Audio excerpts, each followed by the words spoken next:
I was in the police force for 25 years. The police is full of corruption. Why didn't you report this corruption at the time? Officers would stitch people up all the time by lying in court. Did you never think that this might actually catch up with you? There were officers that had sex with prisoners in the cells. I wanted to be a police officer. It makes me feel sick. This man, Wayne Cousins, right? That's a dangerous man. Do you need to have a bit of ego to be a police officer? It's all about the ego. It's an ego-driven career. You end up with power. You end up with the power over people's liberty. You have dominion over them. What made you want to become a police officer in the first place? I'm a very sort of friendly, approachable person, you know, and I generally care, and I always have done. Why are you wearing a mask today? For my own protection. Whatever I say will be scrutinised, it will be transcribed, and they will look for any chink, legal chink in my armour to come and get me. But the public needs to know what's going on.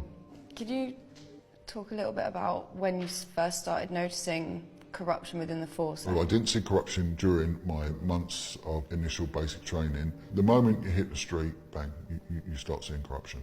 So what kinds of stuff did you see? There was a lot of sexual stuff that went on. The women, some of them had a hard job. Sexual assaults on them was very commonplace. There was a tradition when a new girl joined the police, the uniform this was, that they had to station stamp her. These stamps, it had the force, the station and the date. She had to get that stamped on her arse. So they'd get hold of her, either pull down the trousers or lift up her skirt, bang. I'm really shocked that it remains so secret, because you'd think any other world it would be like sexual harassment claim one after the other. Yeah, there were officers that were starting relationships with prisoners. There's officers that have had sex with prisoners in the cells. There's officers that have gone round to victims of crime, you know, use their position to have sex with them. It is sad because they're meant to be protecting these people and they're actually just abusing them. A guy I joined with, he was actually running brothels. There was one guy who, on the way to a meeting, went to a cash machine, there was a woman begging, and he got the money out, got 20 quid out, and gave it to her for a blowjob. That's people using their position of trust for their own perverse ends, you know. These police officers were very predatory. Could you sort of list the types of corruption that you saw regularly? There was so much physical violence in the force. It was a war zone. Someone had been assaulted, and the officers realised that there was CCTV. It was covered, the venue was covered. They stuck it in a microwave because that would destroy the content that's on the tape. Or does it go into evidence? It would just go back into the CCTV controller of that venue. The other thing that you get is bearing false witness. Officers would stitch people up all the time by lying in court. But you'll just be given a book, an evidence book, about that big, and it'll be thrown at you, and you're told copy that. Just make sure your name's different. My dad was in the police for a long time. I wanted to be a police officer. I always thought that they were wholly good. It makes me sad to kind of hear some of the things that they were doing. To me, that just seems... it just doesn't seem right. To ask for help is seen as weakness. You become isolated from the rest of society very, very quickly. Alcohol is a major problem. Again, back then it would just smell of stale alcohol in the morning. Years ago, but cocaine was a big, big problem. There was a lot of people doing cocaine. One unit I was on, one guy was sniffing it in his locker, and they want to be like the gangsters because they see how they live and they want part of it. And this is where I started seeing organised corruption.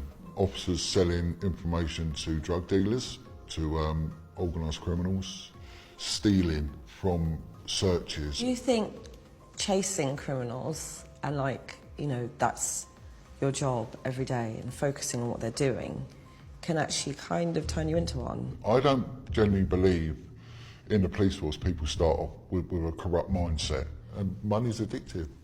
Once they start getting that regular income from corrupt means, it's difficult to turn it down. Did you feel guilty witnessing some of the corruption that was going on? When it was people that didn't deserve it, but on the whole, I didn't really get caught up with these big units, so I kept my nose out and left it alone. Years ago, the complaints unit were there to basically get rid of the complaint. Or did your colleagues feel that you were above the law as police officers? The ego gets the better of you. You can basically do what you want. Was it something that the police force were trying to deal with? They never dealt with it. It was swept under the carpet and it was trivialised as well. And they make a joke of it, they make light of it. Why didn't you report this corruption at the time? I reported corruption when it happened, but I was threatened, you know, and I lived with the threat for a while and it frightened me. So when you are a target for them, anything goes. They will send the hounds to rip you apart and they will not stop. There was no support and you would be ostracised as well. You would be a grass. They have damaged my life beyond repair. Whistleblowers within the police are a rarity. So what kept you there? It's a fantastic job. You know, it didn't end too well for me, but it is a fantastic job. It really, you do make a difference in people's lives, you do. How did it make you feel when you saw the Sarah Everard case? It was shocking to watch. There was a massive break-in straight away. Alarm bells would have been ringing early on. There would have been an audit trail. People that worked with him, he would have had a reputation of being a bit touchy. I don't think it was any surprise to those that really knew him that he did cross that line.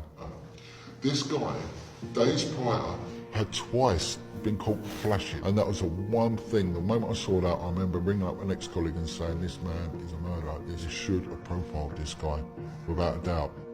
Would you say that the majority of corruption is the force's fault? I think the employer needs to understand that when people go into this world, they're going to change, and it might not be for the good, and they need to address that and stop putting it down to personal liability. When there is corruption, it should be the institution is to blame.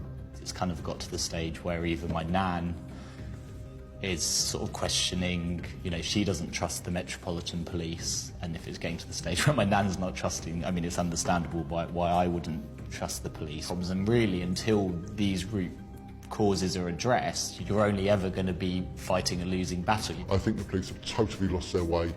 I'm seeing things in the press and thinking, oh, this is crazy. What are they doing? Most of the officers I've dealt with aren't corrupt. They're good people. They are good people.